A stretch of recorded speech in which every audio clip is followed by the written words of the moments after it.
Good morning, all of you. Today we will discuss about the soap and detergents and also discuss about their types and their cleansing action. So first of all, before going in detail about the soap and detergents, we will see about from where that particular terms comes out. ये term आई कहाँ से?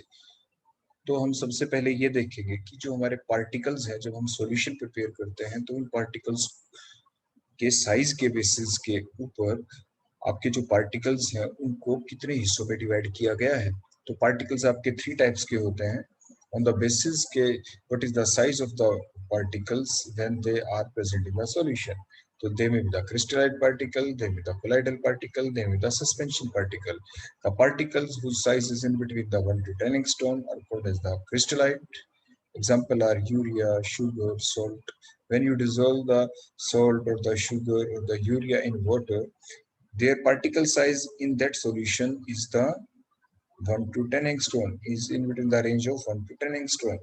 And that solution is always a homogeneous mixture, and homogeneous mixture are called the true solution. तो जो crystallite जो particle होते हैं वो हमेशा homogeneous mixture देते हैं, आप उन्हें true solution कहते हैं। आप उन्हें क्या कहते हैं? True solution. और ये जो पार्टिकल का जैसे हमने साइज दिखा दिया, हम एज्यूम करके चलेंगे कि that size is 1 to 10 angstrom. Next are the colloidal particles, the particles whose size in between 10 to 1000 angstrom are called as the colloid. Example are starch, gelatin, hemoglobin. तो अगर इस साइज के अगर पार्टिकल रहते हैं जब आप सॉल्यूशन प्रिपेयर करें उसके बाद भी तो आप उन्हें कोलाइडल सॉल्यूशन कहते हैं। जैसे हमने थोड़े बड़े साइज के पार्टिकल्स हमने दिखा दिए, मींस जो स्मॉल साइज के पार्टिकल हैं they come closer to each other to form a large size particle, and the size of the particle now in between the range of 10 to 1000 angstrom. कई बार जब आपको पढ़ते हैं तो बुक्स के अंदर ये एंगस्ट्रॉम की बजाय नैनोमीटर में भी साइज लिखा हुआ मिल सकता है, तो आप नैनोमीटर में देख के पजल ना हो। सस्पेंशन कौन से पार्टिकल्स होते हैं? The particles whose size is greater than 1000 angstrom, तो आप उन्हें क्या कहते हैं? सस्पेंशन। तो उनका साइज देखो, पार्टिकल साइज हमने थोड़ा और बड़ा दिखा दिया। तो जो आपके क्रिस्टलाइड पार्टिकल हैं they always give the homogeneous mixture, ये हमेशा होमोजेनियस मिक्सचर देते हैं, जबकि कोलाइडल पार्टिकल और suspension they always give the heterogeneous mixture, ये हमेशा ही हेटेरोजेनियस मिक्सचर देते हैं। और आपके जो क्रिस्टलाइड पार्टिकल्स हैं they can pass both through the simple filter paper and also pass through the semi permeable membrane, जबकि जो कोलाइडल पार्टिकल्स हैं ये आपके सेमी परमिएबल मेम्ब्रेन के थ्रू पास नहीं हो सकते, फिर सिंपल फिल्टर पेपर के थ्रू पास हो जाएंगे, क्योंकि जो आपके ब्लड वेसल्स होती है हमारी बॉडी के अंदर, जो ब्लड वेसल्स हैं उन ब्लड वेसल्स की जो मेम्ब्रेन है वो आपकी क्या है? वो आपकी सेमी परमिएबल मेम्ब्रेन होती है। और जो सेमी परमिएबल जो मेम्ब्रेन होती है उस मेम्ब्रेन के अंदर क्या फ्लो करता है? आपकी ब्लड वेसल्स। देखो मान लीजिए मैंने आपके सामने ब्लड वेसल शो कर दी और इसके अंदर ब्लड है, मतलब इसके अंदर हीमोग्लोबिन प्रेजेंट है, HB देखो मैंने लिख दिया। और ये आपकी क्या है? ये आपकी ब्लड वेसल्स हैं, और ब्लड वेसल्स की जो मेम्ब्रेन होती है आपकी कैसी होती है? That is the semi permeable membrane. अब ये जो हीमोग्लोबिन है they are the colloidal particles, और कोलाइडल पार्टिकल्स की प्रॉपर्टी क्या होती है कि they can not pass through the SPM. SPM means semi permeable membrane, तो ये अब बाहर नहीं आ सकते, नहीं तो सारा हीमोग्लोबिन ब्लड वेसल से बाहर आ जाता। तो ये इसकी एक एप्लीकेशन है। Next suspension particles. Suspension particles कौन हमने बताया? Which size is greater than 1000 angstrom. इसके बाद हम नेक्स्ट देखते हैं कि जो पार्टिकल्स हैं कोलाइड के ही फर्दर अब हम टाइप देखेंगे, क्योंकि हमें कोलाइड तक ही कंसंट्रेट रहना है, क्योंकि वहीं से हमारा जो टॉपिक है सोप एंड डिटर्जेंट्स उसकी ओरिजिनेशन वहीं से आने वाली है। तो जो अट्रैक्शन के बेसिस के ऊपर जो कोलाइड के पार्टिकल हैं they show the attraction with the solvent और not show the attraction with the solvent. On that basis the colloid particle, the colloids further of two types, that is the lyophilic colloid or the lyophobic colloid. Lyo means solvent and the philic means attraction. So the colloid which shows more attraction with the dispersion phase called as the lyophilic colloid. Lyo का मतलब solvent, philic का मतलब attraction, means जो आपके solvent के साथ ज्यादा attraction दिखाएं as compare to in between their own particles. तो लायोफिलिक थे। लायोफोबिक कौन? लायो का मतलब सॉल्वेंट, फोबिक का मतलब हीटिंग करना। तो मीन्स वो कोलाइड के पार्टिकल विच शोज नो और negligible attraction with the dispersion phase, or you can say the solvent is called as the lyophobic colloid। आप इसे क्या कहते हैं? lyophobic colloid कहते हैं। इसलिए क्योंकि जो lyophiलिक colloid के जो particles होते हैं they show more attraction with the solvent, or you can say the dispersion phase, so their solution can be prepared easily but just by adding the solvent in it, जबकि lyophobic colloid का solution easily prepare नहीं किया जा सकता। So some special methods are required like peptidation and so on, वो हम हमारा जो सरफेस केमिस्ट्री का चैप्टर होगा वहां पे हम इसकी डिटेल देखेंगे। लेकिन यहाँ पे तो सिर्फ हम इन डेफिनेशन को ले जाके हम कनेक्ट कर देंगे up to the soap and detergents. हमें सोप और डिटर्जेंट्स की टर्म तक पहुंचना है इन सारी बातों को यूज करते हैं। तो हमने सबसे पहले क्या बताया कि जो पार्टिकल्स हैं साइज के बेसिस के ऊपर उनको 3 कैटेगरी में डिवाइड किया गया है, क्रिस्टलाइड, कोलाइड एंड सस्पेंशन। फिर जो कोलाइड थे जिनका पार्टिकल साइज 10 to 1000 एंगस्ट्रॉन होता है, वो जो कोलाइडल पार्टिकल्स हैं वो फर्दर 2 टाइप के होते हैं on the basis of their attraction with the solvent particles. वो आपके लायोफिलिक और लायोफोबिक हो गए। अब फर्दर अगर हम देखें कि जो ये लायोफिलिक कोलाइड है ये अपने आप ही सॉल्यूशन इनका इजीली बन जाता है just by adding the solvent in it, means they have no or the little charge. जबकि लायोफोबिक जो कोलाइड होते हैं इनके ऊपर या तो पॉजिटिव चार्ज होता है या नेगेटिव चार्ज होता है, मींस लायोफोबिक कोलाइड में भी द पॉजिटिव चार्ज और the negative charge lyophobic colloid. इनकी इनके बारे में फर्दर डिटेल मैंने आपको बता दिया, वो हम सरफेस केमिस्ट्री में आपको कराएंगे। नेक्स्ट आ जाता है कि जो कोलाइडल जो सॉल्यूशन जो बन गए, जब हम उनकी फर्दर क्लासिफिकेशन करते हैं on the base of the nature of the colloidal particles in the disperse phase, तो वो आपके डिफरेंट टाइप के हो सकते हैं। कोलाइड में भी द मल्टीमोलिकुलर कोलाइड, में द मैक्रोमोलिकुलर और द एसोसिएटेड कोलाइड। देखो नाम से पता चलता है मल्टी मल्टी। आपने देखा था अभी जो हमने शुरू में आपको बताया कि जो पार्टिकल 3 टाइप के होते हैं आपके, crystallite, the colloid and the suspension. Multi means many, multi means many, many particles combine करके कोलाइड बनाते। तो कोलाइड का जो साइज क्या होता है 10 to 1000 एंगस्ट्रॉम। तो 10 to 1000 एंगस्ट्रॉम के पार्टिकल्स बनाने में कोलाइड बनाना, और कैसे छोटे छोटे पार्टिकल कंबाइन करके छोटे उनसे कोलाइड से छोटे साइज के पार्टिकल कौन होते हैं, वो आपके क्रिस्टलाइड होते हैं। हमने बताया था 1 to 10 एंगस्ट्रॉम के।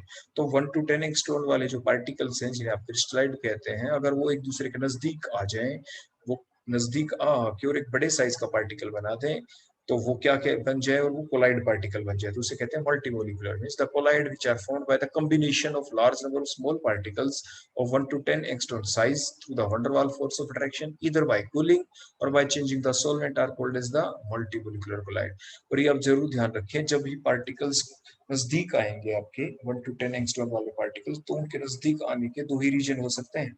आइदर बाय कूलिंग, कूलिंग करेंगे तो पार्टिकल्स के बीच की एनर्जी कम हो जाएगी and they come closer to each other, और by changing the solvent. For example NaCl अगर आपने वाटर में डाल रखा है तो क्या है, वो क्लियर सॉल्यूशन देगा, होमोजेनियस मिक्सचर देगा। लेकिन अगर आप सॉल्वेंट चेंज कर दें, वाटर की बजाय आप बेंजीन ले लेते हैं और उसके अंदर आप NaCl डाल दें, तो क्या होगा, आपका NaCl बेंजीन में डिसोल्व नहीं होगा। NaCl के पार्टिकल्स एक दूसरे के नजदीक आ जाएंगे and they get converted into, नजदीक आके NaCl पार्टिकल कंबाइन कर जाएंगे and they get converted into, बोलो क्या, देखो जैसे हमने ये डायग्राम लिखा है, देखो छोटे छोटे पार्टिकल्स दूर हैं। मान लीजिए NaCl के पार्टिकल थे वाटर के अंदर, अगर हम सॉल्वेंट चेंज कर दें, बेंजीन ले आए, तो देखो बड़ा साइज का पार्टिकल हो गया ना आपके सामने।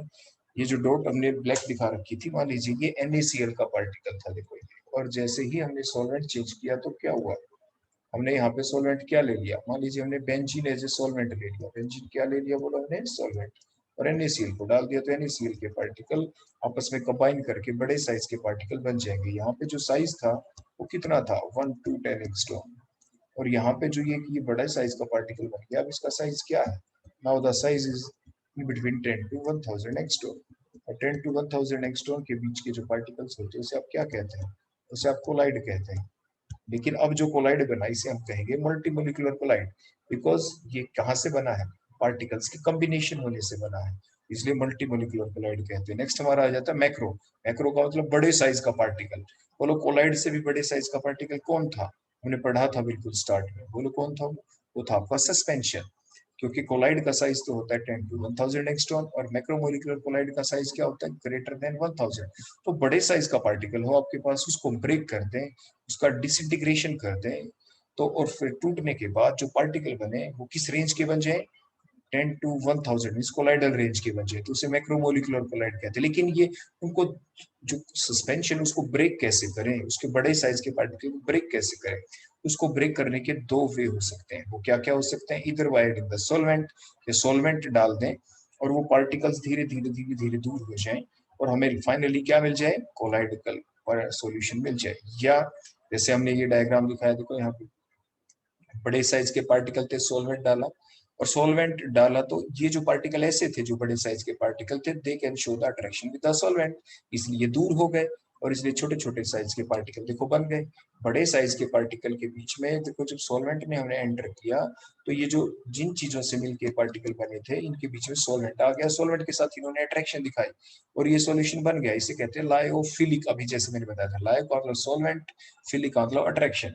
जो पार्टिकल थे बड़े साइज के उन्होंने अट्रैक्शन दिखा दी सॉल्वेंट के साथ, इसलिए वो दूर होते चले गए और फाइनली पार्टिकल का साइज जो रह गया वो क्या रह गया, बोलो इसका साइज 10 to 1000 एंगस्ट्रॉम। बोलो कितना है इसका, 10 to 1000 एंगस्ट्रॉम यहाँ पे पार्टिकल का साइज है। तो बन गया आपका मैक्रोमोलिकुलर कोलाइड। तो क्या है डिफरेंस इन दोनों के बीच? मल्टीमोलिकुलर का मतलब क्या था, कोलाइड ही बनाना है, ये जरूर ध्यान रखें, हमें बनाना कोलाइड ही है। यहाँ पे देखो ये पार्टिकल का जो साइज आपको दिख रहा है वो लोग कितना है, 10 to 1000 एंगस्ट्रॉम। यहाँ पे भी 10 to 1000 एंगस्ट्रॉम, ये भी 10 to 1000 एंगस्ट्रॉम। यहाँ पे लेफ्ट साइड में ये पार्टिकल कैसे बने थे, जो मल्टीमोलिकुलर थे, छोटे पार्टिकल की कॉम्बिनेशन से। जब जो मैक्रोमोलिकुलर कोलाइड बने कैसे बने, बड़े पार्टिकल के डिसइंटीग्रेशन से। अब और डिसइंटीग्रेशन देखो कैसे कर सकते हैं, bye adding the electrolyte having the common ion. जैसे फॉर एग्जांपल, तो आप इनको मैक्रोमोलिकुलर कोलाइड कहते हैं। फॉर एग्जांपल AgCl, जो AgCl है इसमें क्या है बोलो, AgCl का सस्पेंशन है, इसमें दो ही आयन है। ये बड़े साइज का ब्लैक ब्लैक जो हमने दिखा रखा है ये AgCl के आपके पार्टिकल्स हैं, ये सस्पेंशन AgCl AgCl AgCl, ये सभी AgCl के पार्टिकल है, ऑल आर AgCl पार्टिकल्स। हमने इसमें इलेक्ट्रोलाइट डाला कॉमन आयन, या तो AgNO3 या NaCl। AgCl में दो ही आयन है देखो, Ag positive Cl negative. AgNO3 डालते हैं तो Ag पॉजिटिव आ जाएगा, NaCl डालते हैं तो Cl नेगेटिव आ जाएगा। कॉमन आयन की बात हम कर रहे हैं। तो मीन्स अगर हम सस्पेंशन के अंदर जो AgCl का सस्पेंशन उसमें एक ऐसा इलेक्ट्रोलाइट डालें, इलेक्ट्रोलाइट वो जो आयंस दे, जैसे AgNO3 आयंस देगा, Ag positive NO3 negative, NaCl ion देगा, Na positive Cl negative ion. तो सस्पेंशन के अंदर जब हम बाहर से इलेक्ट्रोलाइट डालें, लेकिन कंडीशन के साथ कि वो इलेक्ट्रोलाइट ऐसा हो उसमें कॉमन आयन हो, मतलब AgCl में Ag और Cl है तो उस इलेक्ट्रोलाइट के अंदर या तो Ag होना जरूरी है या Cl। ऐसा क्यों? क्योंकि जब हम ऐसा इलेक्ट्रोलाइट डालते हैं तो इट इज फाउंड दैट कि AgCl के जो पार्टिकल थे, जो सस्पेंशन के पार्टिकल थे, उसके चारों तरफ कॉमन आयन उसको सराउंड कर लेगा उसके चारों तरफ। देखो इस टाइप से। अब हर एक Ag के चारों तरफ, हर एक ही AgCl के चारों तरफ बोलो कौन सराउंड हो जाएगा, Ag positive Ag positive Ag positive. और इस तरह से फाइनली AgCl के पार्टिकल एक दूसरे से बोलो क्या हो जाएंगे, दूर हो जाएंगे, और हमारा जो सस्पेंशन है वो किस में कन्वर्ट हो जाएगा, आपके कोलाइड के अंदर कन्वर्ट हो जाएगा। देखो मैं आपको थोड़ा साइड में देखो डायग्राम बना के एक बार दिखा दूं ताकि आपको ये अच्छे से समझ में आ जाए। देखो ये मान लीजिए AgCl था, ये AgCl था, ये पार्टिकल पहले एक दूसरे के देखो नजदीक थे। जब हमने मान लीजिए AgNO3 डाल दिया, तो AgNO3 डाल तो उसमें कॉमन आयन कौन था बोलो, Ag पॉजिटिव। देखो पहले तो क्या था, AgCl के ऊपर कोई चार्ज नहीं था, इसलिए वो एक दूसरे के नजदीक आ रहे थे, सस्पेंशन हो गया। अब AgCl का पार्टिकल दूसरे AgCl से दूर चला गया, क्यों? क्योंकि हर AgCl के चारों तरफ बोलो कौन आ गया, Ag पॉजिटिव आयन। और अब ये जो पॉजिटिव पॉजिटिव के बीच क्या हो जाएगी बोलो, रिपल्शन। बोलो क्या हो जाएगी इसके बीच में, repulsion. Now the repulsion takes place, यहाँ पे बोलो क्या हो गई, यहाँ पे रिपल्शन। और फाइनली क्या हुआ, जो एक AgCl का पार्टिकल दूसरे AgCl के पार्टिकल से बोलो ये कंटेनर है, बोलो क्या हो गया, एक दूसरे से दूर हो गया, चले गए ना। ये देखो ये एक AgCl है, देखो ये AgCl, ये कौन था बोलो, AgCl। पहले एक दूसरे के बिल्कुल नजदीक थे, इनके बीच में रिपल्शन नहीं थी, लेकिन ये हमने बाहर से बोलो क्या डाला, AgNO3। जो AgNO3 डाला उसने क्या किया, जो कॉमन आयन था Ag पॉजिटिव वो इसको सराउंड कर लेता है, ये प्राइमरी लेयर बना लेता है। बोलो क्या बना लेता है, ये प्राइमरी लेयर बना लेता है। ये देखो ये प्राइमरी लेयर बना ली इस स्टेप से, ठीक है। ये जो प्रोसेस है इसको पेप्टाइजेशन कहते हैं। क्या कहते हैं बोलो, इसको पेप्टाइजेशन कहते हैं। अब क्या हुआ, अगर हम NaCl डालते तो क्या होता, कॉमन आयन कौन था, Cl। तो जहां पे Ag पॉजिटिव दिखाया वहां पे चारों तरफ कौन होता, Cl negative Cl negative Cl negative Cl negative Cl, Ag positive की जगह।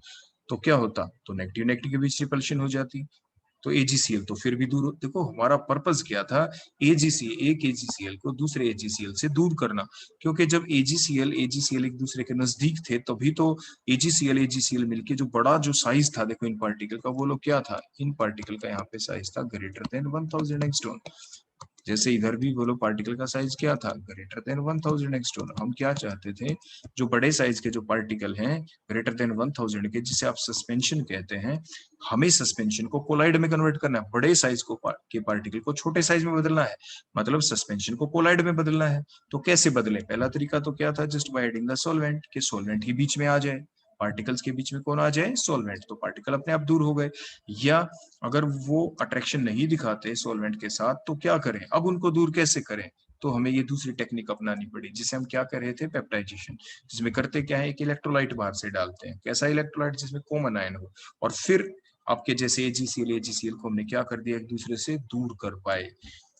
तो ये था मैक्रोमोलिकुलर कोलाइड। तो आपने क्या देखा, मल्टीमोलिकुलर कोलाइड बोलो कैसे बनता है, bye the combination of small particles, छोटे पार्टिकल इकट्ठे हो जाएं, कोलाइड बन जाए। मैक्रोमोलिकुलर, बड़े साइज का पार्टिकल टूट जाए और कोलाइड बन जाए, बनाना कोलाइड है। इसीलिए तो आपको ध्यान हो, सबसे पहले जो मैंने आज आपको टॉपिक बताया वो क्या बताया, साइज ऑफ द पार्टिकल। फिर बता देता हूँ, 1 to 10 एंगस्ट्रॉन साइज के पार्टिकल को क्रिस्टलाइड कहते हैं, 10 to 1000 एंगस्ट्रॉन के साइज को कोलाइड कहते हैं, और ग्रेटर देन 1000 एंगस्ट्रॉन साइज के पार्टिकल्स को आप सस्पेंशन कहते हैं। हमें बनाना कोलाइड है, या तो छोटे पार्टिकल से या बड़े साइज के पार्टिकल से। छोटे साइज के पार्टिकल कंबाइन होके बने मल्टीमोलिकुलर, बड़े साइज के पार्टिकल का डिसइंटीग्रेशन किया। डिसइंटीग्रेशन कैसे हो सकता है, दो तरीके से, या तो सॉल्वेंट डाल दो, सॉल्वेंट में अगर वो घुल जाए, पार्टिकल अपने आप ही दूर होने शुरू हो जाए, तो उसे क्या कहते हैं, आपके लायोफिलिक कोलाइड बन गया, सॉल्वेंट डालने से बन गया लायोफिलिक कोलाइड। अगर फिर भी दूर नहीं हो रहे तो क्या करोगे, एक इलेक्ट्रोलाइट डालना पड़ेगा जिसके अंदर कॉमन आयन हो, ये मस्ट कंडीशन है, तो उसे आप पेप्टाइजेशन कहते हैं। जैसे आपको ये मैंने अभी अलग से डायग्राम बना के भी दिखा दिया है। नेक्स्ट आ जाता है हमारा एसोसिएटेड कोलाइड, जो हमारा मेन पॉइंट है। एसोसिएटेड कोलाइड कौन होते हैं, ये वो कोलाइड होते हैं कि जिसको अगर आप सॉल्वेंट में डालते हो बिल्कुल लेस अमाउंट में तो क्लियर सॉल्यूशन देते हैं, क्लियर सॉल्यूशन देते हैं, होमोजीनियस मिक्सचर देते हैं लाइक द क्रिस्टलाइड पार्टिकल। लेकिन थोड़ा ज्यादा डाल दें तो वो हमें कोलाइडल सॉल्यूशन दे देते हैं। तो एसोसिएटेड कोलाइड कौन हुए, which gives the true solution in the dilute form. Dilute means solvent ज्यादा हो और कोलाइड बहुत ही कम डाल दें, and they give the colloidal solution in their concentrated form, in their concentrated form। ठीक हो गया, तो अब हम वो डेफिनेशन देखते हैं। देखो, the colloid which gives the true solution in dilute form and colloidal solution in concentrated form, तो आप उसे क्या कहते हैं, एसोसिएटेड कोलाइड। देखो जैसे डायग्राम आपको इस डायग्राम में दिख रहा है, ये हमने एक पर्सन को दिखा रखा है। देखो अब ध्यान से देखना, इसके हैंड के ऊपर जैसे ही देखो ये शुरू में आपके फॉर्म बन गए। देखो फॉर्म, अगर ज्यादा पानी हम डालते हैं तो फॉर्म फिनिशेस हो गए, फॉर्म चले गए। देखो शुरू में जो झाग आए हुए हैं वो क्या है, वो आपका है कोलाइडल सॉल्यूशन। कब बना वो कोलाइडल सॉल्यूशन, बताओ कब बना, वो सिर्फ तब बना जब पानी कम था और आपके साबुन ज्यादा था। उसे कंसंट्रेटेड फॉर्म कहते हैं, उसे क्या कहते हैं। तो एग्जांपल क्या है एसोसिएटेड कोलाइड का, सोप। बोलो क्या है, सोप। मींस आप घर पे भी करके देख सकते हैं। आप एक कंटेनर लें, उसमें थोड़ा सा पानी डालें, उसके अंदर साबुन डालें, आपके फोम बन जाएंगे, झाग बन जाएंगे।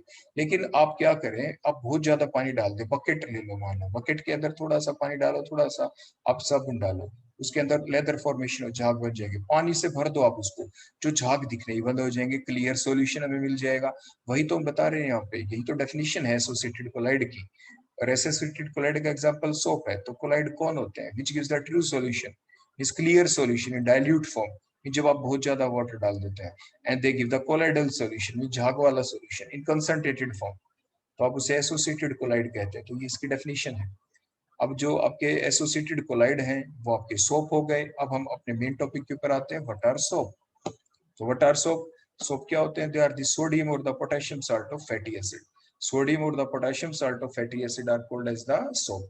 सोडियम और potassium salt of fatty acid का क्या मतलब, कि आपके पास क्या हुआ कि कोई कार्बोक्सिलिक एसिड है, देखो फॉर एग्जांपल, देखो ये आर मैंने लिखा और इसके सामने देखो ये लॉन्ग चेन है, देखो आपकी, और इस साइड के ऊपर हमने क्या लगा दिया, CH प्लस में। मान लीजिए हम इसकी रिएक्शन कर देते हैं NaOH के साथ, तो बताओ आपका क्या बनेगा, CO नेगेटिव होता है, H पॉजिटिव, Na पॉजिटिव होता है, OH नेगेटिव। बोलो क्या निकला, इधर से OH और इधर से बोलो क्या निकला, OH नेगेटिव, और कार्बोक्सिलिक एसिड से H पॉजिटिव, वाटर लॉस हो गया।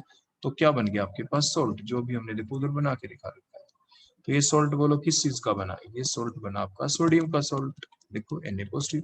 So this is called the sodium salt of fatty acid. आप इसे फैटी एसिड कहते हैं, क्या कहते हैं, फैटी एसिड।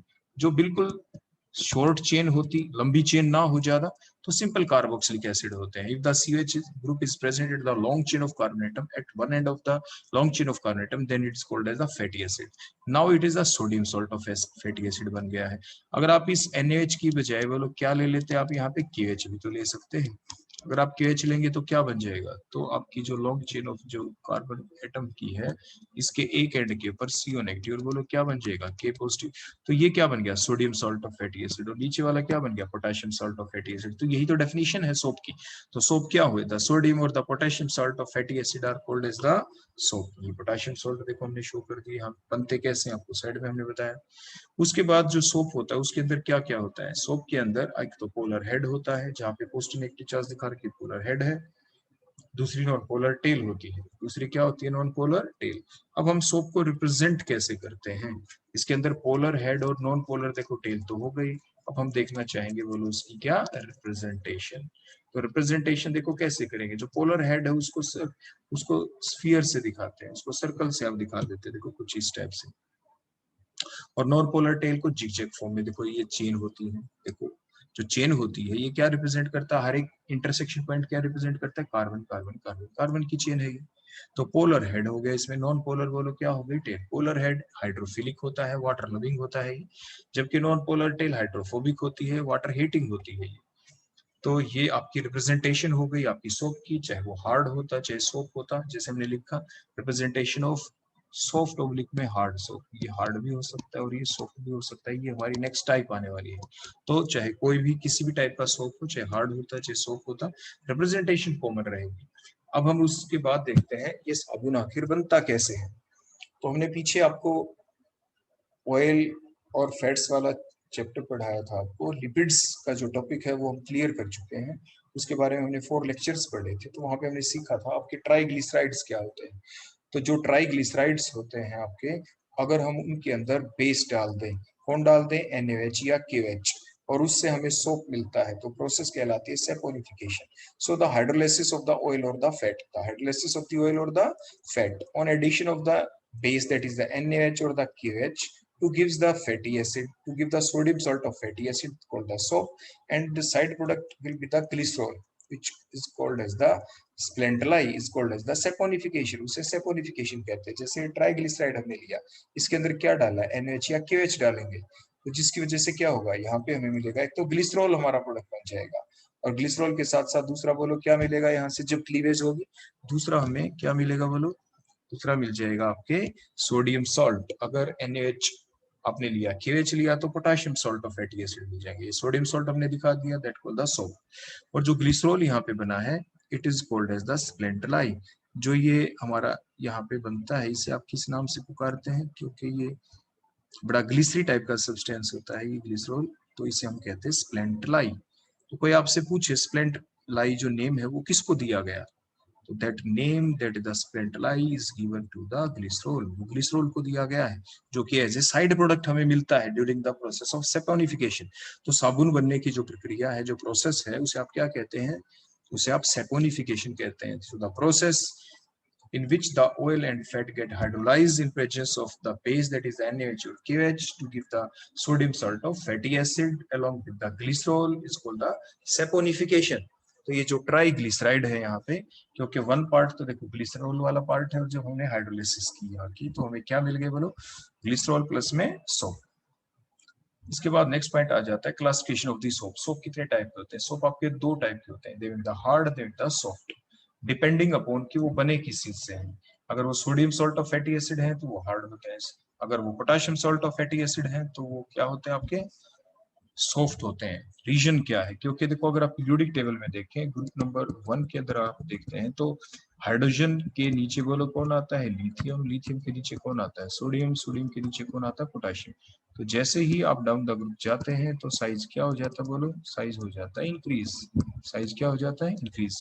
तो सोडियम का साइज क्या है, स्मॉल है, स्मॉल है तो ये क्या बनाएगा, स्ट्रॉन्ग बॉन्ड बनाता है, क्या बनाता है बोलो, स्ट्रॉन्ग बॉन्ड। तो इसको ब्रेक करना इजी नहीं है, इसलिए जो सोडियम सॉल्ट है और फैटी एसिड होते हैं, इनसे जो साबुन बनता है वो क्या बनता है, हार्ड बनता है। और जो सॉफ्ट किससे बनता है, जिनका साइज बड़ा होता है, बड़ा साइज किनका होता है, पोटेशियम का, तो सॉफ्ट आपका सोप बनता है। तो so the sodium salt of fatty acid are called as the hard soap and the potassium salt of fatty acid called as the soft soap. और ये हार्डर होते हैं, नाम से ही पता चलता है ये सॉफ्टवेयर होते हैं। और ये बनते कैसे हैं, they are manufactured, they are prepared by the saponification process, by the saponification process having the higher percentage of the saturated fatty acid। with the NaOH in the hot process. आपकी जो hot process है उसके द्वारा हम कभी भी soft soap बना ही नहीं सकते, क्योंकि वो मिक्सअप हो जाएंगे, वो सोल्यूबलाइज हो जाएंगे, वो डिसोल्व हो जाएंगे, क्योंकि हॉट प्रोसेस के दौरान। इसलिए हॉट प्रोसेस के दौरान सिर्फ हम हार्ड सोप ही बना सकते हैं। आगे हम देखेंगे they are manufactured by the saponification of the vegetable oil having the higher percentage of the unsaturated fatty acid with the catch via only the cold process. ये सिर्फ cold process ही हम इसको synthesize prepare कर सकते हैं। Example क्या है, आपके कॉमन टॉयलेट सोप जो होते हैं वो हार्ड सोप की कैटेगरी में आ जाते हैं। जो लिक्विड सोप होते हैं, शैम्पू होते हैं, सेविंग क्रीम्स होती हैं, they come in the category of the soft soaps. Next हम देखेंगे कि रॉ मटेरियल के बेसिस के ऊपर जो सोप हम बनाते हैं, सोप कितने टाइप के हो सकते हैं।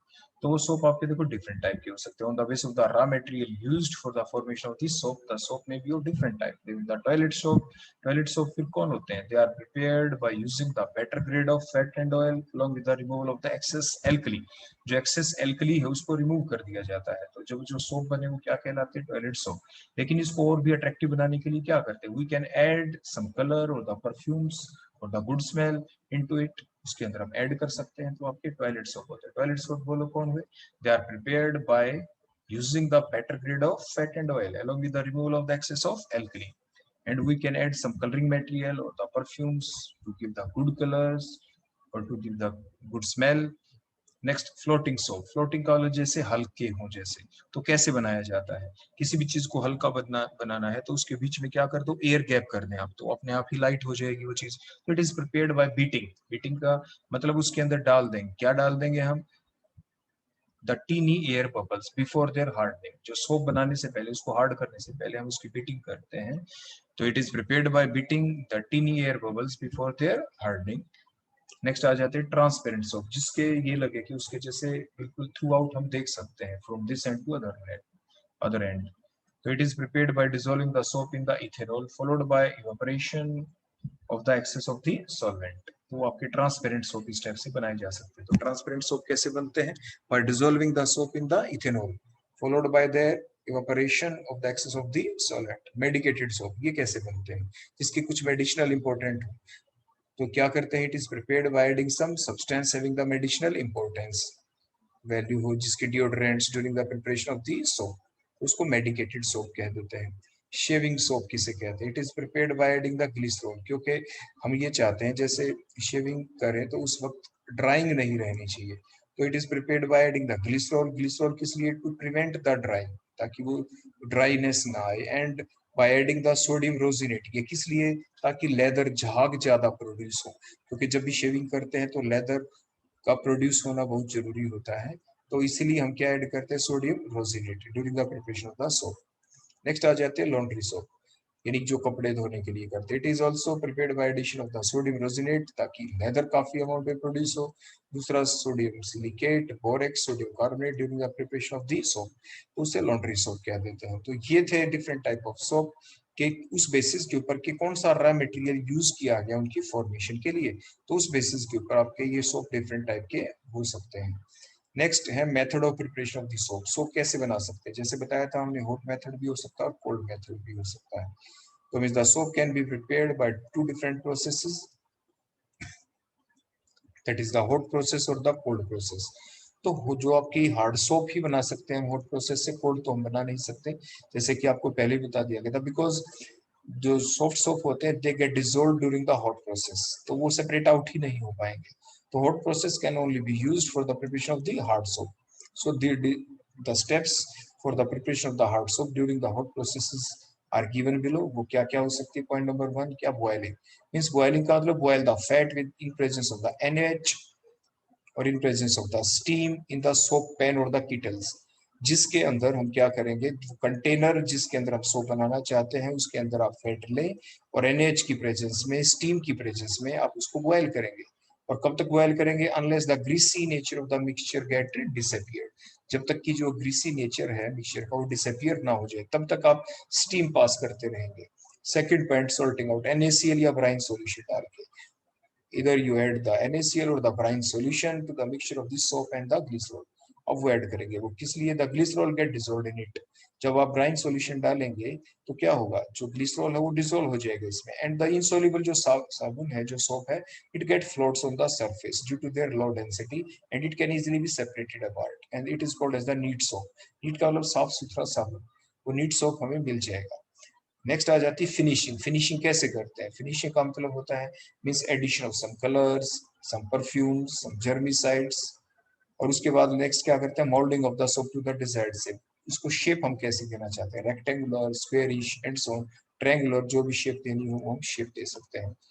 इसके बाद लेकिन इसकी एक लिमिटेशन होती है हॉट प्रोसेस की, जैसे मैंने आपको बता भी दिया था, इससे आप सॉफ्ट सोप प्रिपेयर नहीं कर सकते हैं।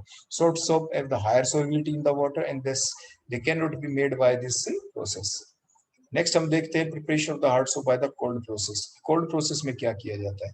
इस प्रोसेस में हम क्या करते हैं कि oils like the coconut oil, Mahua oil, वो हम ले लेते हैं फैट किसी वेसल के अंदर, फिर हम उसमें क्या करते हैं, KH ऐड करते हैं slowly with constant steering. Constant steering के साथ धीरे धीरे हम उसमें क्या ऐड करते चले जाते हैं, KH। और फिर क्या करते हैं, उसको हम धीरे धीरे ऐड करने के बाद उसको हम रख देते हैं फॉर द ओवरनाइट। एक रात के लिए हम उसको छोड़ देते हैं अनडिस्टर्ब्ड। फिर उसके बाद क्या होगा, नेक्स्ट स्टेज हम देखते हैं, तो the soap get precipitated out. जो सोप है वो प्रेसिपिटेट आउट हो जाएगा, which can easily be removed and it can be cut into the desired shape. फिर उसको डिजायर्ड शेप देके उसको हम कट कर देते हैं। This cold process is a quick process, convenient process, it is not much more laborious process, but the soap obtained contains the impurity। लेकिन इसकी लिमिटेशन है, जो भी सोप हमें मिलता है, it contain all the impurities which are present in the oil। Second, the glycerol is also produced during the saponification. इसमें side product as a glycerol भी बन जाता है।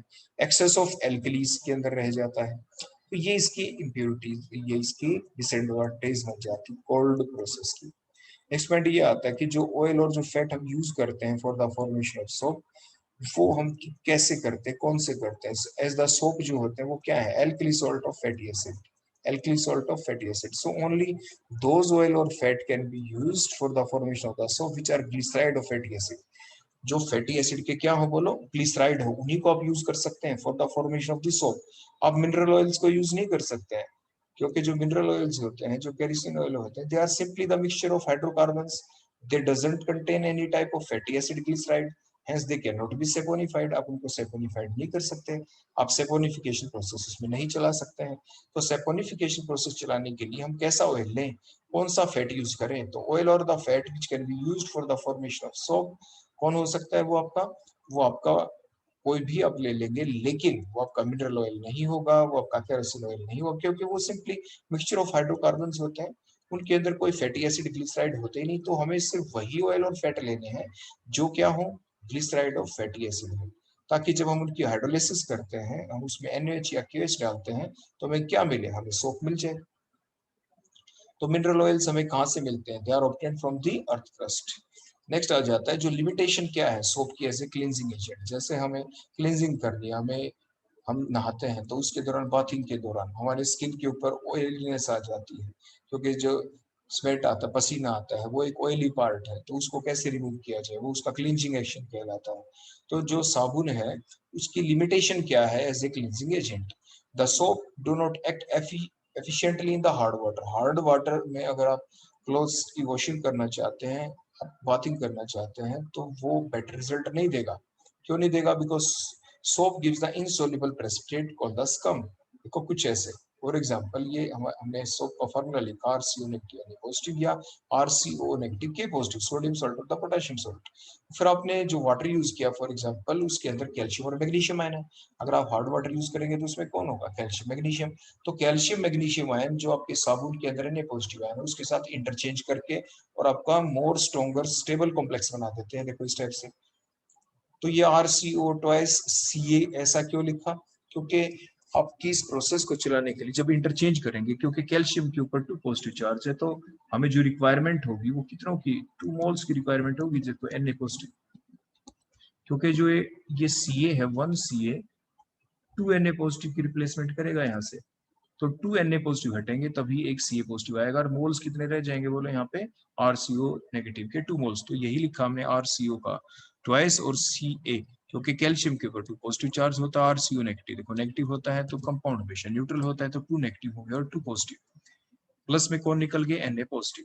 तो ये जो कंपाउंड बन गया, देखो ये कैल्शियम सॉल्ट बन गया यहाँ पे फैटी एसिड का, ये क्या करेगा, इट फॉर्म द स्कम। ये क्या करेगा बोलो, फैब्रिक के, फैब्रिक का बोलो क्लॉथ के ऊपर, क्लॉथ के ऊपर बोलो क्या बना लेगा, इट फॉर्म्स द स्कम। वो व्हाइटिशनेस की फॉर्म में कपड़े के ऊपर जम जाता है, और आपको ये लगता है आपका बिल्कुल जो न्यू क्लॉथ था वो भी आपका उसके अंदर डलनेस आ जाती है due to the formation of that scum layer on the fabric. जो फैब्रिक होता है उसके ऊपर ये स्कम की लेयर बन जाती है, और विच गिव्स द व्हाइटनेस। आपके क्लॉथ के ऊपर व्हाइटनेस सी आ जाती है, उसकी डलनेस आ जाती है उस क्लॉथ के अंदर। तो जो स्कम फॉर्मेशन है वो क्या करेगी, अब आपके जो वेस्टेज ऑफ सोप होगा, मान लीजिए आपने क्लॉथ ले लिया उसके ऊपर, या आप बाथिंग कर रहे हैं, आप सोप अपने बॉडी के ऊपर रब कर रहे हैं, आप रब करते जाएंगे, जब तक रब करेंगे जब तक कि लेदर फॉर्मेशन ना हो जाए, उसके अंदर फोम फॉर्मेशन ना हो जाए, उसके अंदर झाग ना बन जाए। तो आपके लेदर फॉर्मेशन कब तक नहीं होगी, जब तक नहीं होगी जब तक कि ये रिएक्शन होनी बंद ना हो जाए। जो वाटर आपने डाला है उसके अंदर से कैल्शियम मैग्नीशियम आयन आने बंद हो जाएंगे, तब लेदर फॉर्मेशन होगी। देखो मैं आपके सामने थोड़ा डायग्राम से अच्छे से आपको बता दूं। मान लीजिए आपके पास देखो एक, ये मैंने बकेट ले ली, देखो यहाँ पे, और बकेट के अंदर मान लीजिए मैंने वाटर डाल दिया, आप ध्यान से देखना, और वाटर के अंदर मान लीजिए कैल्शियम आयन है, देखो ऐसे, और ये मैग्नीशियम आयन है, और ये हमें जूम करके चलते हैं, ये भी 10-10 है, इनकी कंसंट्रेशन 10-10 मोल्स है बस। हमने बाहर से बोलो क्या डाला, हमने इसमें डाला बाहर से सोप। सोप कौन डाला, देखो RCO नेगेटिव और Na पॉजिटिव आपने डाला, और जो सोप है इसको किसने यूज कर लिया, कैल्शियम आयन ने। फिर किसने यूज कर लिया, मैग्नीशियम आयन ने। तो जब आप डालेंगे no lather formation, no lather formation.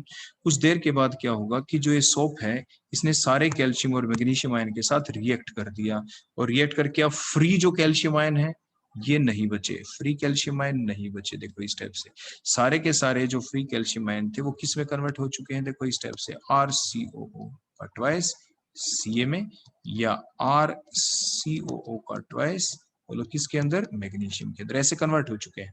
जैसे मैंने ऊपर वो रिएक्शन दिखाई थी। Now this water has no, अब इसके अंदर कोई भी फ्री कैल्शियम आयन और अब मैग्नीशियम आयन इस वाटर के अंदर नहीं है, इस बकेट के अंदर। अब जो नेक्स्ट आप डालेंगे, नेक्स्ट जो ड्रॉप आएगी साबुन की, देखो नेक्स्ट ड्रॉप जो सोप की आएगी, now lather formation takes place, now lather formation takes place. अब लेदर फॉर्मेशन हो जाएगी, अब इसमें झाग आ जाएंगे। क्यों, क्योंकि आपके जो बाहर से आपने सोप आपने डाला है उसके बीच में इंटरफेरेंस करने के लिए अब हार्डनेस काजिंग आयन बचे नहीं। तो अब आप क्लियर कट समझ गए होंगे कि जो लेदर फॉर्मेशन देर से क्यों होती है। वो इसलिए होती है कि शुरू में जब आपके पास वाटर था उसमें फ्री कैल्शियम मैग्नीशियम आयन थे, और उसी वाटर के अंदर जब तक लेदर फॉर्मेशन नहीं होगी जब तक कि वो कैल्शियम फ्री और मैग्नीशियम फ्री फॉर्म में रहेंगे। तो जैसे आप सोप डालते हैं वो सोप कंज्यूम करते रहते हैं, सोप डालते हैं वो सोप को कंज्यूम करते रहते हैं। तो जो वाटर है वो उसकी जो सोप कंज्यूमिंग कैपेसिटी है वही तो वाटर की हार्डनेस कहलाती है, वही तो क्या कहलाती है, that called the hardness of water. उसी को आप क्या कहते हैं, हार्डनेस ऑफ वाटर। तो हार्डनेस ऑफ वाटर बोलो क्या होती है, soap consuming capacity, soap consuming capacity. क्योंकि बाहर से जो अभी आप साबुन डाल रहे हैं, जो हार्डनेस काजिंग आयन है उसको वो क्या करते जा रहे हैं, कंज्यूम करते जा रहे हैं, यूज करते जा रहे हैं। तो soap consuming capacity is called the hardness of the water. उसी को क्या कहते हैं, हार्डनेस ऑफ द वाटर। आपने एक बूंद साबुन की डाली और एकदम लेदर बन गया, एकदम झाग बन गया, इसका मतलब वाटर हार्ड नहीं है। आपने साबुन डाले गए लेदर फॉर्मेशन हुई नहीं रही, काफी देर के बाद लेदर फॉर्मेशन हुई, तो इट मींस उसी को तो कहते हैं वेस्टेज ऑफ सोप। आपका साबुन आप वेस्ट कर रहे हैं, नहीं तो 1 ड्रॉप आप साबुन डालते और लेदर फॉर्मेशन हो जाती तो आपका वो साबुन कितने दिन तक चलता, तो वेस्टेज नहीं होती आपकी। तो इसलिए हार्ड वाटर के अंदर जब भी आप सोप यूज करते हैं तो वेस्टेज ऑफ सोप होना ही है। इसके बाद नेक्स्ट पॉइंट क्या आ जाता है, हार्डनिंग और द डिकलरिंग ऑफ द फैब्रिक। तो जैसे जो मैंने अभी बताया, जैसे वाटर के अंदर जो आपके ये जो अपने जो ये साबुन आपने डाला इसके अंदर आप क्या करेंगे, इसके अंदर आप अपना क्लॉथ भी तो डालेंगे। तो ये जो भी ये सब्सटेंस है, देखो आपने जो क्लॉथ है वो आपने वेट किया, गीला किया, उसके ऊपर आप साबुन रब कर रहे हैं, रगड़ रहे हैं उसके ऊपर। तो जब रिएक्शन चलती है कैल्शियम मैग्नीशियम आयन होंगे तो यही तो 2 सब्सटेंस बनेंगे, calcium salt of fatty acid, magnesium salt of fatty acid. और ये क्या करते हैं, ये व्हाइट स्कम की फॉर्म के अंदर जम जाते हैं कपड़े के ऊपर। Means they form the hardening and the decolouring of the fabric being washed. जो भी कपड़ा आपने धोया है हार्ड वाटर के अंदर साबुन के साथ, तो वो क्या होगा, वो कपड़ा जो है आपका हार्ड हो जाएगा, वो उतना उसके अंदर शाइनिंग नहीं रहेगी, वो डल हो जाएगा। तो ये इसकी क्या है बोलो, लिमिटेशन है, स्कम बनने से ये नुकसान होता है। Next, second limitation of the soap as a cleansing agent, soap is not effective in the acidic solution. क्योंकि क्या होता है, जो एसिडिक सॉल्यूशन होता है, देखो जो ये साबुन होता है ना, साबुन COO नेगेटिव और Na पॉजिटिव, देखो जो अभी हमने बताया था, ये तो इसके अंदर तो 2 पार्ट होते हैं साबुन के अंदर, क्योंकि इजिली डिसोसिएट हो जाता है। देखो ऐसे ये लॉन्ग चेन ऑफ, देखो मैंने कार्बन एटम की दिखा दी, और इसके इस ये एंड आपका मोस्ट पोलर है क्योंकि सॉल्ट की फॉर्म में है, ठीक है, सॉल्ट की फॉर्म में। फिर जो ये फ्री, ये जो आपका sodium salt of fatty acid है, जब हम इसमें एसिडिक मीडियम कर दें, बोलो कैसा मीडियम कर दें, एसिडिक मीडियम, तो एसिडिक मीडियम में देखो इसकी हाइड्रोलाइसिस हो गई, तो क्या हो गया, इधर कौन आ गया आपका Na पॉजिटिव, इधर कौन आ गया OH नेगेटिव। तो जो आपका sodium salt of fatty acid था, जो साबुन था, वो साबुन नहीं रहा, अब कौन बन गया, कार्बोक्सिलिक एसिड, वैसे COO नेगेटिव और Na पॉजिटिव। लेकिन ये जो पार्ट है ये ज्यादा डिसोसिएट नहीं होगा, क्योंकि जो कार्बोक्सिलिक एसिड होते हैं they are the weak acid. Carboxylic acid बोलो कैसे एसिड होते हैं, weak acid. They do not dissociate to a large extent like that of the soap। जो sodium salt of carboxylic acid था, ये तो डिसोसिएट हो सकता है टू ए लार्ज एक्सटेंट। अब ये साबुन में ये वीक किस में कन्वर्ट हो जाता है, फैटी एसिड के अंदर, बोलो किस में कन्वर्ट हो गया, ये फैटी एसिड में। और जो फैटी एसिड में कौन है, CH ग्रुप, और जो CH ग्रुप होता है ये एक वीक एसिडिक ग्रुप है, तो विच डू नॉट डिसोसिएट, अब ये डिसोसिएट नहीं होगा, do not ionize like that of the soap, soap की तरह वो आयनाइज होगा ही नहीं। तो जब ये सोप की तरह आयनाइज नहीं होगा, तो अब इसके अंदर 2 पार्ट नहीं बनेंगे, वैसे जैसे हम साबुन में कहते थे ना कि देखो that one part that is a polar head, देखो इस टाइप से जो हम कहते थे। अब क्योंकि इसका आयनाइजेशन ही नहीं होगा, तो क्या हम इस पार्ट को कह पाएंगे polar head, no, that is a very very weak polar head. तो इसलिए ये आपके वो जो प्रोसेस थी क्लींजिंग एक्शन वाली, ये फैटी एसिड शो नहीं कर पाएंगे। In the soap are not effective in the acidic solution because the soap get decomposed to give the free fatty acid, जैसे हमने अभी शो किया नीचे आपको, we do not ionize much like the soap, soap की तरह ionize नहीं होंगे, and thus the fatty acid can not emulsify the oil और द डर्ट। अब वो इमल्सिफिकेशन प्रोसेस नहीं करेंगे, अब वो गंदगी को साफ नहीं कर पाएंगे, so fatty acid remain sticking to the cloth, और इसलिए ये हमारे लिए बेटर नहीं काम करते। तो जो साबुन है जब भी उसको यूज करना हो तो आप उसको एसिडिक सॉल्यूशन में यूज नहीं कर सकते हैं। रीजन हमने आपको बता दिया, एग्जाम में आ सकता है, why the soap can not show their effective nature of the cleansing action in the acidic solution. क्यों, क्योंकि जो सोप है वो फ्री फैटी एसिड में कन्वर्ट हो जाता है, और fatty acid means carboxylic acid में, कार्बोक्सिलिक एसिड वीक एसिड होते हैं, इसलिए वो सोप की तरह आयनाइज नहीं होंगे, मींस उसके अंदर polar head non polar tell ऐसा कुछ पार्ट नहीं बनेगा, तो इसलिए वो नॉन पोलर ही रहेगा, नॉन पोलर ही रहेगा लगभग। तो इट मींस वो इमल्सिफिकेशन प्रोसेस नहीं दिखाएगा, मींस क्लींजिंग एक्शन शो नहीं कर पाएगा, तो ये इसकी लिमिटेशन है। नेक्स्ट हम देखते हैं क्लींजिंग एक्शन, यानी जो साबुन है वो क्लींजिंग एक्शन अपना कैसे शो करता है, कैसे वो हमारी स्किन के ऊपर, जब हम सोप लगाते हैं हमारी स्किन के ऊपर, तो कैसे हमारी स्किन के ऊपर जो डर्ट है उसको रिमूव कर पाता है, या वैन जब हम क्लॉथ है जब उनको वॉश करते हैं तो कब कैसे किस तरीके से किस एक्शन के द्वारा किस प्रोसेस के द्वारा क्लॉथ के ऊपर जो लगी हुई जो डर्टनेस है उसको कैसे रिमूव कर पाता है। तो उसके कुछ स्टेप्स है, सिंपल स्टेप्स है। देखो क्या होता है, जो सोप होता है अभी हमने पढ़ा उसके अंदर पोलर और नॉन पोलर पार्ट होते हैं, तो जो हाइड्रोफोबिक पार्ट होता है, जो हमने ये देखो डर्ट दिखाई आपके, ये क्लॉथ हमने दिखाया, तो ये जो डर्टी क्लॉथ है इसके ऊपर देखो डर्ट लगी हुई है, जैसे आपको दिख रही है, ये हमारा क्लॉथ है, ये फैब्रिक है हमारा, फैब्रिक के ऊपर बोलो कौन लगी हुई है, डर्ट जो ब्लैकिशनेस की फॉर्म में हमने दिखा दी। अब उसके बाद क्या होता है, सोप आता है, देखो इस टाइप से हमने सोप दिखाया, इसके अंदर 2 पार्ट थे, पोलर हेड, देखो ये पोलर आपका हेड था, देखो इसके that is the polar head. हमने वाटर की प्रेजेंस में हम ड्राई सोप तो लगा नहीं सकते क्लॉथ के ऊपर, हम पहले जो क्लॉथ है उसको वेट भी करते हैं, गीला भी करते हैं, और फिर उसके ऊपर हम साबुन लगाते हैं, रब करते हैं साबुन, और वाटर हम साथ के साथ हम ऐड करते ही रहते हैं। तो मीन्स आपके जो ये पोलर हेड है ये हाइड्रोफिलिक होता है, तो इसलिए ये तो बाहर देखो ये वाटर हमने दिखाया। और जो डर्ट होती है, डर्ट कैसी होती है, जो चिकनाई होती है, ऑयली पार्ट होता है, जो पसीना आता है हमें, उसी जो डर्ट होती है, जब हमें स्वेट आता है, पसीना आता है, वो कपड़े के ऊपर लग जाता है, फिर वो क्या करता है, जो इन्वायरमेंट के अंदर डर्ट है, धूल मिट्टी है, जो डर्ट है उसको अट्रैक्ट करता है हमारे कपड़े के ऊपर, जो स्वेट था, जो पसीना था, उसके ऊपर जो गंदगी आके चिपक गई, वो नॉन पोलर होती है। तो डर्ट हमेशा बोलो कैसी होती है, आपको ध्यान रखनी, it is always non polar. तो हमेशा वो कैसी होती है, नॉन पोलर। इसलिए जब हमने सोप लगाया तो लाइक डिजोल्व्स लाइक की प्रॉपर्टी है, तो बोलो डर्ट की तरफ कौन सा पार्ट आएगा आपका साबुन का, साबुन का ये नॉन पोलर टेल, बोलो कौन सी आ गई, तो नॉन पोलर टेल आपके नॉन पोलर डर्ट के पास आ गई। तो नॉन पोलर मींस हाइड्रोफोबिक जो पार्ट है, तो the hydrophobic part that is a non polar part of the soap attach themselves with the dirt of the cloth.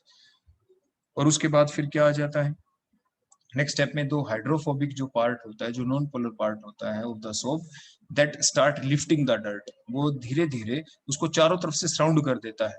The hydrophobic part, the non polar part of the soap completely surround the dirt to form the micelles, जो micelles का मतलब जो है cyclic structure बन गई है, इस type से बना देता है। And finally and bring the dirt into the dispersion medium to form the emulsion, वो अब emulsion बन गया by lowering the surface tension or the interfacial tension between the dirt and the water, which can easily be washed away by the steam of water and makes the cloth clean। मतलब क्या है, बड़े ध्यान से आप देखें जो चीज, देखो मैं आपको बता रहा हूँ, देखो नीचे फिर से मैं एक डायग्राम एक्स्ट्रा बनाता हूँ आपको समझाने के लिए, कि मान लीजिए देखो आपके पास ये क्लॉथ है, इसके पास देखो आपके पास ये डर्ट थी, ये डर्ट है, कौन है बोले इसके ऊपर डर्ट, और ये जो डर्ट है ये आपकी नॉन पोलर है, देखो नॉन पोलर, जैसे हमने पहले बताया। आपने बाहर से देखो ये वाटर डाल दिया, देखो ये वाटर है, किस टाइप से वाटर, जो ये वाटर है ये आपका बोलो कैसा है, दैट इज आपका पोलर। इसलिए जो पोलर वाटर है वो डर्ट को अपने अंदर डिसोल्व नहीं कर सकता है, तो डर्ट इसी के ऊपर चिपकी रहती है। मींस जो डर्ट का देखो ये सरफेस है, देखो मैंने थोड़ा डार्क कर दिया, डर्ट का जो सरफेस है, और ये वाटर जो है, देखो वाटर का जो सरफेस है, इन दोनों के सरफेस के बीच में वाटर और डर्ट एक दूसरे कांटेक्ट में है, लेकिन वाटर डर्ट को अपने अंदर डिसोल्व नहीं कर पा रहा, तो इनके बीच में एक टेंशन है, उसे कहते हैं इंटरफेशियल टेंशन। डर्ट जो ऑयली पार्ट है, डर्ट बोलो क्या होती है, एक ऑयली पार्ट होता है, dirt is oily part that is non polar, इनके बीच में एक टेंशन है that called the interfacial tension. Water और डर्ट के बीच में टेंशन होती है जिसकी वजह से वो एक दूसरे के अंदर डिसोल्व नहीं कर पाते, that called the interfacial tension. अब हमें एक ऐसा सब्सटेंस चाहिए जो डर्ट को भी अपने अंदर डिसोल्व कर ले और वाटर को भी अपने अंदर डिसोल्व कर ले, वो कौन, वो देखो हमने ऊपर बताया, वो था आपका सोप। सोप के अंदर दोनों पार्ट है, पोलर हेड है जिसकी वजह से वो वाटर के अंदर डिसोल्व रहता है, इसके अंदर नॉन पोलर टेल है जिसकी वजह से डर्ट को अपने अंदर डिसोल्व कर लेता है। तो नॉन पोलर पार्ट के थ्रू तो ये डर्ट को अपने अंदर डिसोल्व कर लेगा, और पोलर हेड के थ्रू वो वाटर के अंदर डिसोल्व हो जाता है, and finally it forms the cyclic structure. और फाइनली क्या हुआ, ये जो सोप है इसने वाटर के अंदर भी डिसोल्व हो गया, इधर से डर्ट के अंदर भी डिसोल्व हो गया, ओवरऑल तीनों चीजें आपस में इंटरमिक्स हो गई। में जो वाटर और डर्ट आपस में इंटरमिक्स नहीं हो पा रहे थे, आपस में घुल नहीं पा रहे थे, क्योंकि इनके बीच में बोलो क्या थी, इंटरफेशियल टेंशन। इनके बीच की इंटरफेशियल टेंशन को किसने किया डिस्ट्रॉय, किसने किया खत्म, वो जो भी सब्सटेंस ऐसा जो भी कर पाया वो है आपका सोप। और इसलिए ऐसा कोई सब्सटेंस जो इंटरफेशियल टेंशन को कर देता खत्म, आप उसे कहते हैं सरफेस सरफेक्टेंट्स। क्या कहते हैं उसे आप, सरफेक्टेंट्स या सरफेस एक्टिव एजेंट्स। क्या कहते हैं आप उसे, सरफेस एक्टिव एजेंट्स। तो सरफेस एक्टिव एजेंट्स बोलो कौन होते हैं, which decreases the surface tension and forms the emulsion. देखो जब भी वाटर और ऑयल आपस में मिल जाएंगे ना, और इनके मिलने से जो हमें सॉल्यूशन मिलेगा उसे इमल्शन कहते हैं।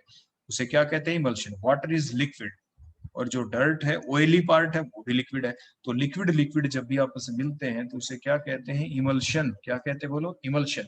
हमें वाटर और डर्ट को आपस में मिक्स करवाना है, अगर ये दोनों मिक्स कर गए तो मिलने के बाद, इन दोनों के मिक्स होने के बाद जो चीज बनेगी उसे क्या कहेंगे, इमल्शन। मतलब हमें स्टेबल इमल्शन बनाना है, तो इनको आपस में इंटरमिक्स करवाया किसने, वो है सोप। कैसे मिलवाया, सोप ने क्या किया, वाटर और ऑयल के बीच बोलो क्या थी, सरफेस टेंशन, इंटरफेशियल टेंशन, उसको क्या कर दिया, लोअर कर दिया, डिक्रीज कर दिया। जो किसके बीच में थी, वो थी इन between the dirt and the water. Dirt और जो वाटर के बीच में बोलो क्या थी, ये इंटरफेशियल टेंशन। बोलो क्या थी, इंटरफेशियल टेंशन। उसको किसने किया डिक्रीज, जिसने किया डिक्रीज वो है सोप। और इसलिए आराम से आपका क्लॉथ क्या हो गया, बोलो लास्ट में क्लीन हो गया। और ये जो साइक्लिक स्ट्रक्चर बनी, देखो ये लिफ्ट करके ले गए गंदगी को, चारों तरफ से सराउंड कर दिया। देखो जब तक ये चारों तरफ से इसको सराउंड नहीं करेंगे, जब तक ये चारों तरफ से इसको सराउंड नहीं करेंगे, तो जब तक ये डर्ट को रिमूव नहीं कर पाएगा। इसलिए चारों तरफ से, बिल्कुल चारों तरफ से देखो ऐसे इसको सराउंड करना जरूरी है। और चारों तरफ से सराउंड करने के बाद जो ये साइक्लिक स्ट्रक्चर बन गई, इन्हें मिसल्स कहते हैं। क्या कहते हैं, कई बार इसको माइसिलीज बोल देते हैं, या आप मिसल्स भी कह सकते हैं।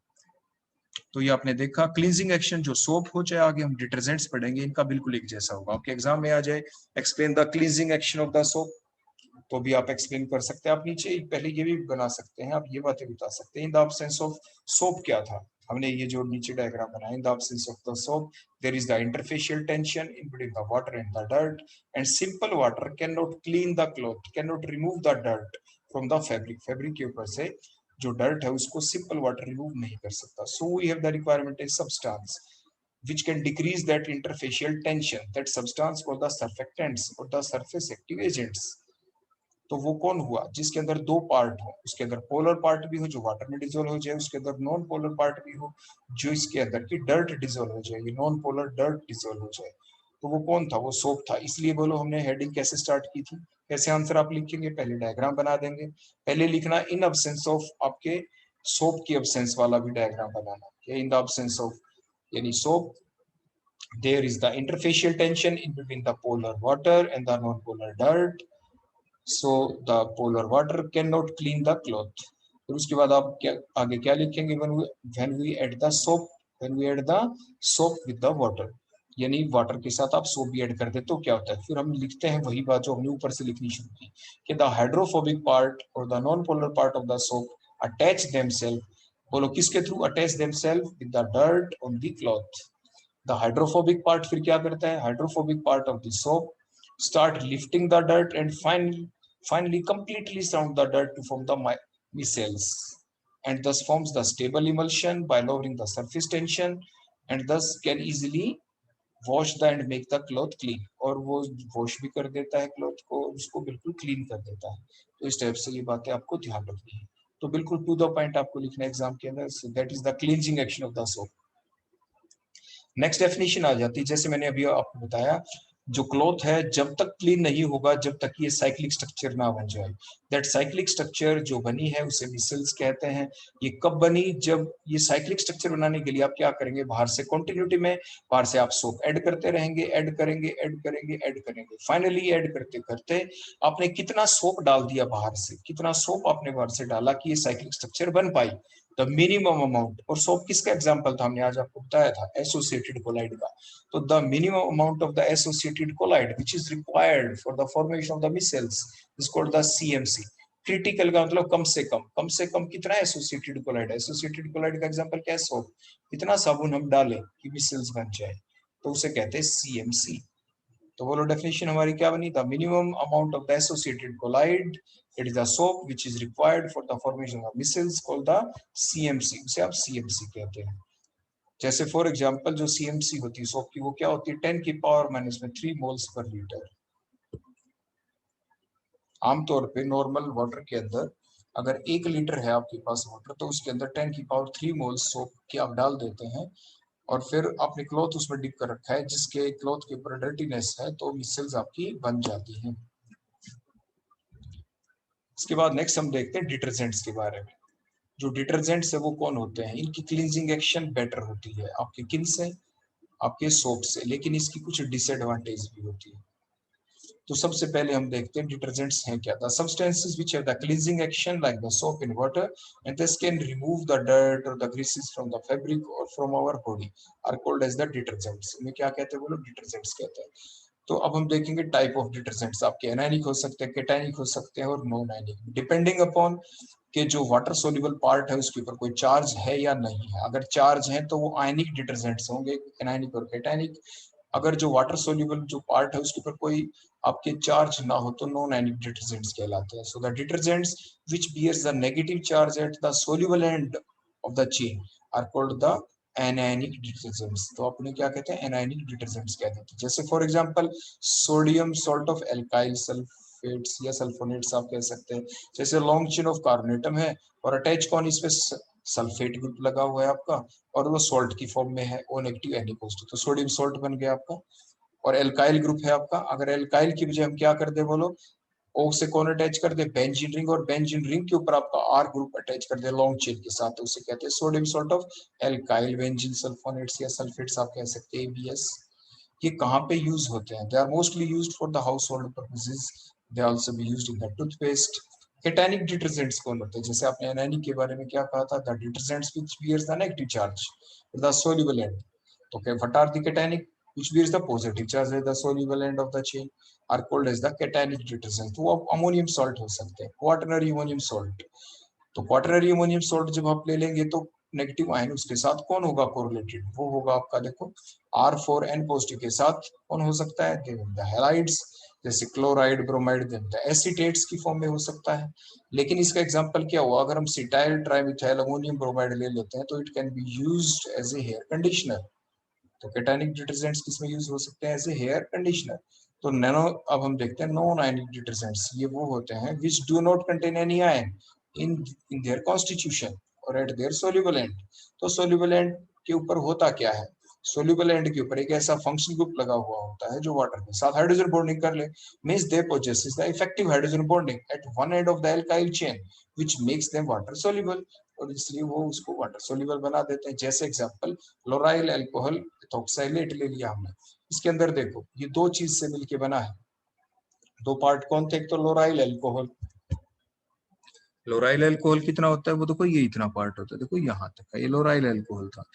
इस लास्ट वाले कार्बन के ऊपर बोलो कौन लगा हुआ था, यहाँ पे लगा हुआ था OH ग्रुप. बोलो अगर हम इस पे क्या लगा देते, यहाँ पे था देखो OH, ठीक है. और यहाँ पे ये कौन थे, ये थे आपके ईथर्स, देखो ये थे आपके साइक्लिक ईथर, देखो इस टाइप से इपोक्साइड, देखो इस टाइप से. इनके बीच में चली है रिएक्शन, इनके बीच में बोलो क्या चली, रिएक्शन. और ये आपस में देखो कंबाइन होते चले गए, वन के बाद सेकंड, सेकंड के बाद थर्ड, जैसे 8 मॉलिक्यूल आपके जुड़ गए. तो कैसे जुड़े, O के ऊपर बोलो कौन लगा हुआ था, ये H था. ऑक्सीजन ने इलेक्ट्रॉन पेयर छीने H से और साथ के साथ दे दिए इस कार्बन को, कार्बन ने इलेक्ट्रॉन दे दिया ऑक्सीजन को. एंड सोन ये अटैक करेगा नेक्स्ट के ऊपर, नेक्स्ट इपोक्साइड के ऊपर, एंड सोन ये साइमल्टेनियसली अटैक होते चले जाते हैं. ऐसे 8 मोल होंगे आपके इपोक्साइड के. इसके देखो 1 मोल तो किसका होगा, लोराइल अल्कोहल का, जो पार्ट मैंने अभी बताया. देखो ये बीच में मैंने ब्रेकेज कर दी, इसके एक पार्ट इधर बच गया, CH211 के आगे हमने OH ऐड कर दिया. अब क्या हुआ, ऑक्सीजन ने H से बॉन्ड पे इलेक्ट्रॉन को अट्रैक्ट किया, अपने पास लिया, और ये हमने इपोक्साइड ले लिए. कार्बन के ऊपर अटैक, कार्बन के ऊपर स्लाइड पॉजिटिव चार्ज, ऑक्सीजन के ऊपर बोलो क्या, स्लाइड नेगेटिव. तो अटैक हुआ स्लाइड पॉजिटिव के ऊपर, ऑक्सीजन ने इलेक्ट्रॉन अपनी तरफ लिए, O नेगेटिव बन जाएगा. जो O नेगेटिव बना ये फर्दर अटैक करेगा अगले इपोक्साइड के ऊपर, एंड सोन ये मोल्स जुड़ते चले जाएंगे. और ऐसे 8 मोल तक अगर हम जोड़ देते हैं तो वो बन जाता है लोराइल अल्कोहल इथोक्सिलेट, इसका नाम रख दिया गया है. अब ये यूज किस चीज में होते हैं, दे आर यूज्ड बोलो किस चीज के अंदर, liquid dishwashing detergents are the non ionic type, वो नॉन आयनिक होते हैं. तो ये थे आपके डिफरेंट टाइप ऑफ बोलो क्या, डिटर्जेंट्स. अब जो डिटर्जेंट्स हैं और इनकी क्या क्या टाइप हो सकती है, they may be the biodegradable, they may be the non biodegradable. यही तो डिसएडवांटेज है, आपके सोप बायोडिग्रेडेबल होते हैं लेकिन डिटर्जेंट्स में भी द बायोडिग्रेडेबल और the non biodegradable, that is the big disadvantage of the detergents. तो बायोडिग्रेडेबल कौन होते हैं, which don't causes any pollution. तो the detergents which can be degraded easily by the bacteria and thus causes no pollution are the biodegradable. और non biodegradable कौन होते हैं, the detergents which cannot be degraded easily by the action of the bacteria and thus their degradation takes place slowly and it takes very longer time and thus they result in the forming by their accumulation in the river, pond, sewage and thus they causes the pollution, और ये pollution create कर देता है. तो इन्हें कहते हैं non biodegradable. Bio का मतलब लिविंग ऑर्गेनिजम्स, लिविंग का मतलब बैक्टीरिया, बैक्टीरिया के एक्शन से जो डिग्रेड हो जाए, जो डिकम्पोज हो जाए एंड दस दे कॉजेस नो पॉल्यूशन. नॉन का मतलब नहीं, बायो का मतलब माइक्रो ऑर्गेनिज्म के एक्शन से डिग्रेड नॉन का मतलब नहीं हो सके तो पॉल्यूशन ही क्रिएट करेंगे। तो लेकिन एडवांटेज भी है आपके डिटर्जेंट्स की। वो क्या है? जो डिटर्जेंट्स होते हैं दे बीइंग द सॉल्ट, किस चीज के सॉल्ट होते हैं? स्ट्रॉन्ग एसिड के। जैसे अभी हमने देखा इसकी जो 3 टाइप्स की जिसकी हुई, तो they give the neutral solution. जबकि जो सोप होते हैं they are the salt of the weak acid, they give the slightly alkaline solution. दूसरा, जो डिटर्जेंट्स जो होते हैं they perform well in the hard water, ये हार्ड वाटर के अंदर भी बहुत अच्छा काम कर देते हैं because the calcium and magnesium salt are soluble in water. Next, जो डिटर्जेंट्स होते हैं they have the effective cleansing action even in the acidic solution. जैसे हमने बताया था जो सोप होते हैं वो एसिडिक सॉल्यूशन के अंदर अट्रैक्शन नहीं दिखाते, क्योंकि जो सोप होते हैं एसिडिक सॉल्यूशन के अंदर किस में कन्वर्ट हो जाते हैं? वो लेस आयनिक फैटी एसिड में कन्वर्ट हो जाते हैं। वो लेस आयनिक हो गए तो फिर उसके अंदर polar head non polar tell बचेंगे नहीं, तो अब वो इमल्शन नहीं बना पाएगा। तो फिर नेक्स्ट पॉइंट आ जाता है कि which type of detergents can cause the pollution. अभी हमने ऊपर पढ़ा था नॉन बायोडिग्रेडेबल जो होते हैं, तो मीन जो नॉन बायोडिग्रेडेबल डिटर्जेंट्स होते हैं दे कॉजेज द पॉल्यूशन। लेकिन नॉन बायोडिग्रेडेबल का मतलब क्या है? वो कैसे होते हैं? So the detergents in which the hydrocarbon chain is highly branched which and that cannot be degraded easily by the action of the bacteria, and thus their degradation takes place very slowly and that causes the pollution। और इसलिए वो क्या कर देते हैं? बोलो pollution कर देते हैं। फिर हम ये चाहते हैं कि पॉल्यूशन जो है डिटर्जेंट्स कर रहे हैं उसको कैसे थोड़ा मिनिमाइज कर सकते हैं, उसको कैसे प्रिवेंट किया जा सकता है। तो उसको प्रिवेंट ऐसे किया जा सकता है कि हम क्या करें, उसके अंदर जो ब्रांचिंग है हमने देखा कि हाईली ब्रांच्ड है तो वो डिग्रेड नहीं होते। तो आप ब्रांचिंग ना करें, आप अनब्रांच चेन वाले डिटर्जेंट्स प्रिपेयर करें ताकि वो इजिली बायोडिग्रेडेबल बन पाए और वो पॉल्यूशन क्रिएट ना करें। नेक्स्ट पॉइंट ये आ जाता है कि एडवांटेज क्या आपके डिटर्जेंट्स के। तो डिटर्जेंट्स हैज यानी फॉलोइंग एडवांटेज, उसके अंदर कई एडवांटेज होती हैं। वो एडवांटेज बोलो क्या क्या है? वो सारी चीजें जो अभी हमने आपको बताई थी कि कब कब इनको यूज किया जा सकता है। लेकिन उसके बाद हम ये देखते हैं, ये चीजें तो हमारी हो चुकी है, अब हम वॉशिंग पाउडर के बारे में देखते हैं। What are washing powder? तो वॉशिंग पाउडर आपके वो पाउडर होते हैं जिसके अंदर क्या चीज हम एक्स्ट्रा डाल देते हैं, विच कंटेन ओनली 50 to 30%, तो उसके अंदर डिटर्जेंट्स होते हैं and are used for the laundry और द वॉशिंग पर्पसेस। और रेस्ट मटेरियल देखो क्या है, ये ध्यान रखने की चीज है जो इसको बिल्कुल ड्राई रखता है। सोडियम सिलिकेट जो क्या करता है? वो वॉशिंग पाउडर को ड्राई रखता है। दूसरा, इनऑर्गेनिक फॉस्फेट, ये क्या करते हैं? जो भी हार्डनेस काजिंग आयन होते हैं इनके साथ मिलके ये सोल्यूबल कॉम्प्लेक्स बना देते हैं। मींस वाटर के अंदर ही रहेंगे कैल्शियम मैग्नीशियम आयन, लेकिन ये आपके अब अपना एक्शन नहीं दिखा पाएंगे। तो inorganic phosphates form the soluble complex with the hardness causing ion that is the calcium and magnesium and make them inert. Next आ जाते हैं सोडियम परबोरेट, ये क्या करते हैं? Bleaching action. ब्लीचिंग एक्शन का मतलब एक्स्ट्रा व्हाइटनेस प्रोड्यूस करना। तो ये जो वॉशिंग पाउडर होते हैं उसके अंदर 3 मेन कॉन्स्टिट्यूएंट्स अलग से होते हैं। One is the sodium silicate which keep it dry, वो उसको बिल्कुल ड्राई रखते हैं। इनऑर्गेनिक फॉस्फेट क्या करते हैं? जो कैल्शियम और मैग्नीशियम आयन का एक्शन ही नहीं होने देंगे because inorganic phosphates from the soluble complex, वो उसके साथ क्या बना लेते हैं? सोल्यूबल कॉम्प्लेक्स बना लेते हैं। सोडियम परबोरेट भी हम डालते हैं वॉशिंग पाउडर के अंदर, वो क्या करता है? वो अपनी ब्लीचिंग एक्शन दिखाता है। क्या दिखाता है? Bleaching action. तो ये हमने देखा सोप और डिटर्जेंट्स के बारे में, उनके डिफरेंट टाइप, और साथ के साथ हमने इनका क्लींजिंग एक्शन भी देखा और ये देखा कि विच आर बेटर, किसकी थोड़ी बहुत एडवांटेज है, किसके डिसएडवांटेज है, वो भी हमने देखा। डिटर्जेंट्स बेटर होते हैं आपके सोप से, लेकिन उसकी डिसएडवांटेज भी थी कि जो डिटर्जेंट्स अगर नॉन बायोडिग्रेडेबल हो दे कॉजेस द पोल्यूशन। सोप की एडवांटेज है इस वे में कि वो बायोडिग्रेडेबल होते हैं, लेकिन उसकी अपनी डिसएडवांटेज कि उसको आप एसिडिक सॉल्यूशन में यूज नहीं कर सकते, जबकि डिटर्जेंट्स को आप एसिडिक सॉल्यूशन में यूज कर सकते हैं। वॉशिंग पाउडर की अपनी एडवांटेज थी कि वॉशिंग पाउडर के अंदर हम क्या कर सकते हैं, ये 3 कॉन्स्टिट्यूएंट देखो हम रखते हैं डाल के, सोडियम सिलिकेट, इनऑर्गेनिक फॉस्फेट और सोडियम परबोरेट। इन सभी के बारे में अलग से पूछा भी जा सकता है कि कौन वॉशिंग पाउडर को ड्राई रखता है, तो आंसर लिखेंगे सोडियम सिलिकेट। कौन आपके हार्डनेस काजिंग आयन के साथ सोल्यूबल कॉम्प्लेक्स बनाता है, तो आप आंसर लिखेंगे इनऑर्गेनिक फॉस्फेट। कौन ब्लीचिंग एक्शन दिखाता है, मींस एक्स्ट्रा व्हाइटनेस देता है, तो आप लिखते हैं सोडियम परबोरेट। तो इस टाइप से आप इसका जवाब लिख सकते हैं। So that all about the soap and detergents. Thank you.